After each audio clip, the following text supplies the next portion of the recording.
Magandang umaga sa inyong lahat, mga talentadong Pinoy. Narito muli yan yung talentadong boss. At mayroon akong naisibahagi sa inyo sa araw na to. Welcome back. Ngayon mga boss, mga idol, mayroon akong 900 series na sample dito. Ito. So matagal na ito na natatago, yun nilinis ko lang. So ito yung isi-share ko sa inyo kung paano gumawa mga list at kaibahan doon sa 798 series. Yung mga 798 series natin mga idol, mga boss, nandyan pa nakatago pa. Ayan. Diba? Dami yan. So hindi pa natin nakakabit, gawa ng ayaw pa ipakabit ng engineer kasi nagpipintura pa sila. Mahirap nga naman linisin yan kapag napipinturahan, di ba? Yung lalo na yung mga nalok na yan. So hindi malinis ng maigi kapag ito napataka ng pintura, di ba? Yung mga seal niya, alam natin yan. So kailangan madali lang naman yan. Kailangan magkabit kasi tayo ng ganun, pinturado na. Lalo na kapag kamasilan yung may-ari ng di ba? So ngayon, topic natin ngayon mga kaloy, 900 series, yung kaibahan sa 798 series, yung mga list nila, di ba? Although pareho lang sila halos ng profile mga kaloy, may kalakihan nga lang yung 900 series at saka makakapal din yung aluminum. So ito mga kaloy, unahin ko muna pagturo sa inyo dito sa may deal drawing ako dito bago tayo pumunta doon sa actual, no? Dito muna tayo sa at para sinsya na medyo baligtad yung natin, cellphone lang kasing gamit natin. Kung malabo mas paningin niyo, kung baliktarin ko kasi baka hindi pa pader yung likod ko, sasilipin ko pa. So ganito na lang, i-zoom na lang o kaya anong gagawin niyo sa basta i-tipnote nyo lang o kaya magbuha kayo ng ballpen para isulat ninyo or mahirapan man kayo magbasa dito sa drawing ko kasi baligtad yung pagbabasa natin dito. Hindi kasi katulad ng magla-live tayo, pwede nating pindutin yung cellphone natin. Ewan ko ba kung bakit sa cellphone kapag nag-video tayo, hindi natin maiikot yung cellphone, naka-steady lang siya. Pero pag nag-live tayo, alam natin yan, di ba? Na pwede natin pindutin, mababalik agad yung doon sa mapupunta sa front yung So ito mga kalay, mga master, 900 series yan 900 series yan. So kaibahan nito, ang mga list nito kasi malapad nga yung siyempre magbabago rin yung list nun sa sa double lid at saka sa mga panel niya, di ba? So unahin natin sa perimeter mga kaloy, ganun pa rin gagawin natin dito sa perimeter or release. Sa lahat ng sliding, pag nagpuputol tayo, lagi nating tandaan na yung height mismo sa double jump o ipatayo, lagi niyang saktong sukat, di ba? Kasi dito natin mag-release sa pahalang. Traditional man o basta ang tapatayo niyan ay laging sakto doon sa sukat sa hamba. So yan, itong sukat nito niya maliit lang yan, 19 3/4 by 25 5/8 lang yan. Standard lang yan sa 50 by 60 sa cm, no? O ngayon, ganito gagawin natin, putulin natin ng sakto sa double jump, 19 3/4, ayan, magkabila, dalawa yan, 19 3/4, ayan, yan, para medyo maliwanag. Pagdating naman sa double head, so magkaiba kasi mag-list na tayo ng, ito sa double head, mag-list na tayo ng 1 and 1/2. Kasi may hanggang dito lang yan, kung napansin niyo yung labi nitong matitira dito is 3/4, dalawang 3/4, big 1 and 1/2 yun. So yun ang list natin. Sa 23 3/4, magiging 21 1/2 na lang ito. Yeah? 21 1/8. Tama ba? O yan. Ay. 22 1/2 pala. 22 1/2. Kasi 1 1/2 22 1/8. O yan. Sorry. Tama na pala yung sulat ko. Sa 23 5/8 na yun, mag-list yan ng 1 1/2. Magiging 22 1/8 yan. Bottom rail at double lid at saka double seal. Ayan. Yan, okay na yung natin yan. Dadako na tayo dito sa panel. Ito yung panel natin. So dalawa rin ang sa panel mga kaloy. Magkaiba rin yung magkaiba ang list doon sa mayroon tayong tinatawag na inner panel, meron tayong outer panel. Yung sa magkakaiba yun. Ngayon may ipapaliwanag ko sa inyo yung sa actual. So yung inner panel natin, maglilist tayo ng inner panel, maglilist tayo doon 2.5. Kasi yung ano natin doon mga kaloy is hindi pantay yung ano natin, tawag dito yung double seal. Kaya magkaiba ang putol ng inner panel at saka outer panel. So ulit sa sa inner panel natin, maglilist tayo ng 2.5. Sa outer panel natin, maglilist tayo ng 1 and 7/8. O yun. 2.5 sa inner panel, ulitin ko. 1 and 7/8 sa outer panel. Ngayon, pagdating sa bottom rail and top rail,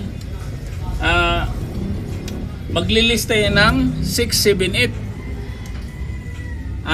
Then, i-divide to natin. So, halimbawa dito, ito yung 23.58.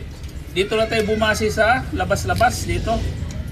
Dito sa kung ano sukat na hamba natin. Sa 23.58 na yan, maglilist tayo ng 638, magiging 17.1/4 na lang yan. Diba? Ngayon, i-divide natin sa 2, 17.1/4 divide to, 858 na ang resulta na. So, yun na yung kakalabasan sa ano natin, sa bottom rail at top rail. Yan. So, mayroon ako na ng video doon sa 798 series. Pwede niyo i-compare doon kung anong kaibahan. So, mga sama nakakaalam naman dito, alam na nila yung mga gumagawa ng 798 series, yung mga baguhan yan. Baka hindi pa nakagawa ng 900 series. So, at least alam na ninyo kung anong list natin, or pwede niyo naman kapain, depende sa inyo na makuha ninyo saktong sukat. Pero at least may idea na kayo, di ba? So, yan, nakuha na natin yung mga list dyan. So, dadako na tayo doon sa actual. So, ito yung actual natin, assembly na. So, hindi na lang natin kinalas. Ito yung set na magkaiba, may rubber din siya, di ba? May kunting diferensya lang, kagandahan lang nitong 900 series, may dalawa na siyang kanal, di katulad sa ano na para siyang local at traditional, di ba? Kagandahan lang may rubber din. Sa ano kasi sa 798 series, so wala siyang kanal dito, rubber lang, di ba? Ayan o, may kanal siya, di ba? Ayan. So pag lalagyan mo natin ng lock, hindi siya makikita dito, di ba? So yun, kaya ito yung double head, tawag nito, yung seal niya, na napansin yung mga master, mga idol, hindi siya pantay. Mas mataas itong seal na sa bandang loob kaysa dito sa bandang labas. Ito yung bandang labas, ito bandang loob. So kaya nagkakaiba yung height natin sa panel. Yun ang pwede naman parehasin ninyo mga kaloy. Kaya lang pagdating sa isasalpak natin sa taas, baka luluwag, baka malaglag pa, di ba, yung bandang labas.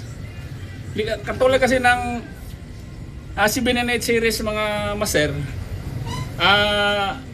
kahit na hindi parang tagilid siya sa pero yung bandang labas niya, pantay din naman siya rito sa kaya ang panel noon pantay din siya pag pinutulan natin. Ito kasi masyado mababa itong outer portion, di ba? Kaya ganoon ang purpose ng magkaiba ang lagi niyo natandaan na magkaiba ang height. Baka mamaya dito kayo sumunod sa baba, pagdating dito sa taas, so hindi napapasok yan kasi mas mataas, or kung dito kayo sumunod sa taas, kakapusin naman kayo dito sa baba, pwede malaglag, lalo na pagka wala sa eskwela wala sa level yung natin, pag slide mong ganun sa gitna, di nalaglag yung natin. Yung kadalasan sa nangyari sa 900 series na hindi pa nila alam kung bakit nagkagaito. Pero pag alam na natin yung master natin sa gumagawa, kahit ano man ang sliding na pumunta sa atin, alam na natin yan. Sa mga bagay ito lang naman ito, sa mga baguhan, para sa inyo itong video na to. Yan, okay na yung natin. Okay na yung doon sa panel natin. So ito pakita sa perimeter o release, yun.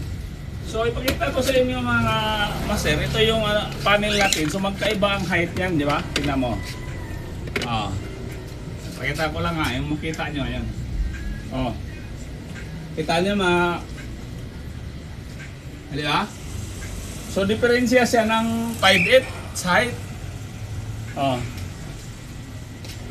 Ayan, ito yung outer. Ayan, ito yung inner, yung maliit. Sa bottom rail at sa top rail naman mga master, magkaiba rin ng ano niyan. Tingnan nyo. Oh, ito yung buto. Alam ko lang ay. Para ang purpose niyan para magpantay siya. Ah, ito ha. Ayan. Ayan. Ayan mga master. Tingnan niyo yung bandang kaliwa ko. Yan, di ba? Mas malaki yung bandang kaliwa ko. Kasi pag sinalpak na natin doon sa ano yan, sa rail, sa ano niyan, ganun ang mangyari na yan o. Di ba? Mas malaki yung bottom rail niya sa bandang labas. So kaya pag bumili tayo ng ano mga master, pag bumili tayo ng bottom rail ng top rail, sabihin natin sa bumibili na bibili ang tawag nito, iba yung pang outer at saka inner. Bibili ka ng inner. Ito yung inner. Yan. Ito yung outer. So mas malaki. Yung inner naman mga master, at saka magamit natin yung isang bottom sa bandang inner, saka dalawa sa bandang taas, pareho lang ang ano nun. Pareho lang ang sukat nun. Or may gagamitin kayo, pwede rin namang ano, pero pwede rin namang gamitan ito ng lahat malaki sa ibabaw. Pagdating sa baba, mas maliit yung isang, para balikan natin para hindi sayang yung materialis, di ba? Pero pag maramihan naman to, pwede namang itatabi itong, pag may sumusubra kang ano, itatabi itong ano, kasi pag nagkaroon tayo ng project uli. Pero kung marami, may combination naman natin to. Kung ano, more than 10 na ano, bibili ka lang ng isang piraso, bibili ka ng 3 ganito, di ba? So may kombinasyon niya, nagdidepende doon sa dami ng sliding natin. Di ba? Pag tayo bibili tayo ng inner, bibili tayo ng outer, dalawa, di susubra ka dito, di ba? I-kombinasyon natin kung ilan lang gamitin natin para dito, para hindi sayang yung materialis. So yun, kumplito ito mga master, pakita ko lang sa inyo kasi sample ko ito. Ito may mohair. Pero dalawang klase ito mga master, pwede tayo maglagay dito ng rubber. Di ba? May mohair o rubber. Dalawang klase yan. Pang 900 series. So kailangan yan. Pagdating dito sa interlocker, so mayroon din tayong mohair. Di ba? Para yan ang purpose yan. Para hindi lumabas yung lamig ng aircon or hindi rin siya maingay pag nagkikiskisan, pag nagbabanggaan na ganun. Yan ang purpose niyan. So yan. So isalpak ko lang dito sa actual. Ay isa pa pala mga masira, ang lock natin dito pang 900 series din. Yan, di ba? Yung iba rin kasi nito ginagamitan. Pwede naman gamitan dito ng center lock mga master. Tulad ng 798 series. Pero sa 900, pangit na. Sa 900 series, mayroon talaga siyang lock kasama na ano ito. Pang 900 series lock yan.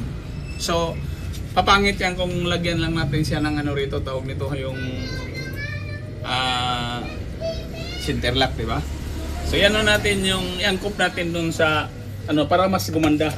Di ba? Huwag natin gagamit nga tayo ng 900 series, papangitin naman natin yung trabaho. Usually slim din, di ba? So, yan, isalpa ko para makita ninyo. Ito lang masira. Ito yung inner. Para makita nyo anong ano niyan. Ito yung inner, bandang loob. Yan.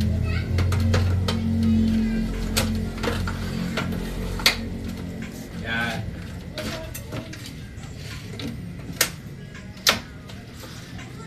So, medyo tagal na kasi ito nakaano mga master. So, kailangan pang i-align natin yung lock uli. Yan. Tagal na nakasiksik kasi yan. Ayan.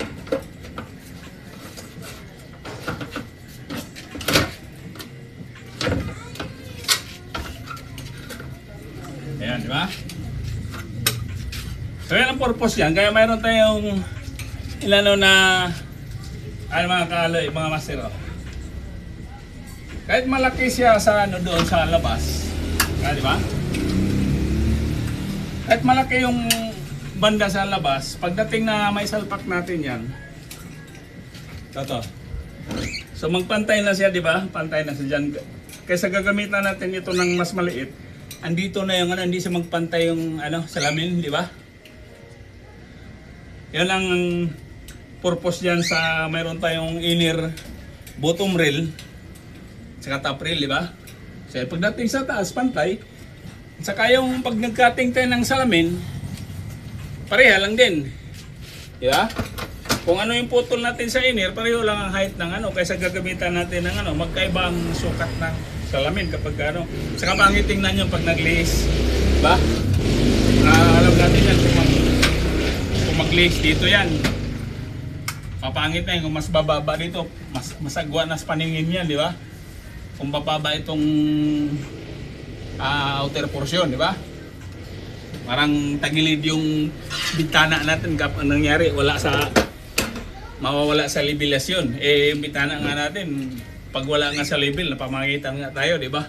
Lalo na pagdating sa sliding natin, kapag sliding, kung titingnan mo na hindi pantay, pagdating sa kabila, pag tingnan mo sa malayo, di ba? Ang tulad ng ano na yan, halimbawa, itong git na yan, Ayan, di ba? Halimbawa na lang sa git kong yan, Kita nyo? Yung kabila, halimbawa lang naman to, yung kabila mga kaloy mataas, kabila mababa. So ganoon ang mangyayari sa bintana natin kapag sinusunod natin yung ganong gawain na hindi natin alam kung anong purpose yan. May mga purpose. Kaya may mga materialis kasi may mga purpose yan. Iba't ibang materialis. Yan ang purpose yan. Kaya wag tayong gumawa ng eksperimento na akala natin na maganda sa piningin natin, yung pala pangit na doon pagka nasa site na, lalo na sa mata ng tao, mata ng customer, no? So yun, hanggang dito na lang itong video mga kalay, mga master. Sana huwag niyong kalimutan mag-subscribe, pa-like and share na din para updated ka sa sunod pang mga video. So yun, bye bye mga master, mga idol. God bless us all sa inyong lahat.